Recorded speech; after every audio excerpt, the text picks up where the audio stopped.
a few numbers, heard the ring, waited. "Yellow." "Is the color of my true love's hair," he said.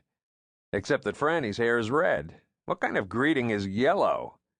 "It's hello with a little sparkle up front. Yellow. See?" I liked it better when you just said Glitsky. "Of course you did, but you're a well-known troglodyte. Treya pointed out to me, and she was right, as she is about everything, that growling out my name when I answer the phone at home was somewhat off-putting, not to say unfriendly."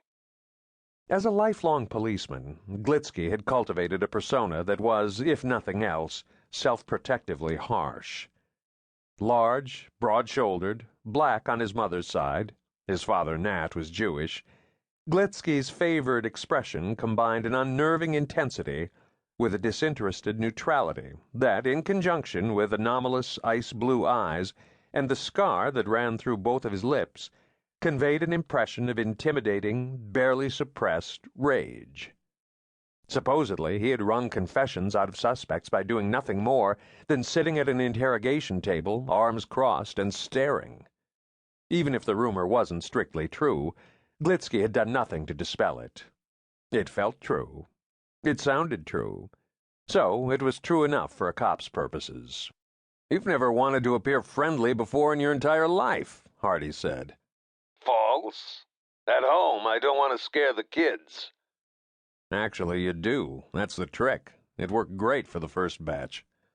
"The first batch, I like that. But times change. Nowadays, you want the unfriendly Glitsky, you've got to call me at work." "I'm not sure I can stand it." "You'll get over it. So, what can I do for you?" The connection thrummed with empty air for a second. Then Hardy said, "I was wondering if you felt like going out for a drink." Glitsky didn't drink, and few knew it better than Hardy. So the innocuous-sounding question was laden with portent. "Sure," Glitsky said after a beat. "Where and when?" "I'm still at work," Hardy said. "Give me 10, I'll pick you up."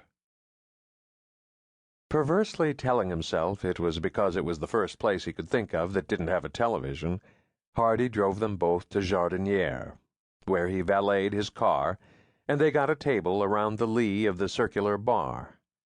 It was an opera night, and the Barber of Seville was probably still in its first act, so they had the place nearly all to themselves. On the drive down, they'd more or less naturally fallen into a familiar topic, conditions within, and the apparently imminent rearrangement of the police department. The discussion had carried them all the way here and wasn't over yet.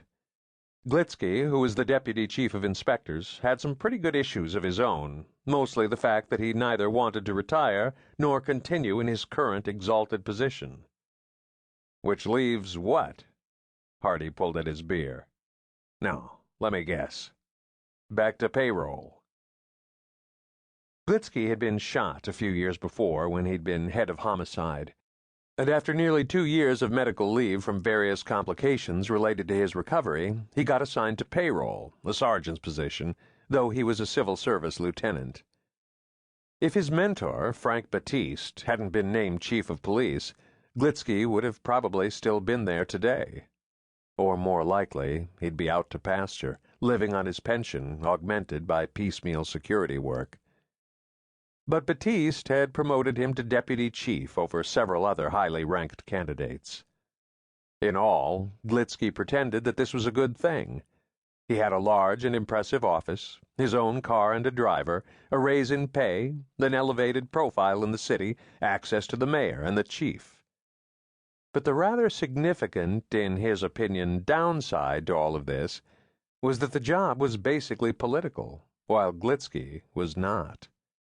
The often inane meetings, press conferences, public pronouncements, spin control, and interactions with community groups and their leaders that comprised the bulk of Glitsky's hours made him crazy. It wasn't his idea of police work. It wasn't what he felt he was born to do. Glitsky tipped up his club soda, sucked in a small ice cube, chomped it, looked across at Hardy. "Lanier," the current head of homicide, "is retiring, you know.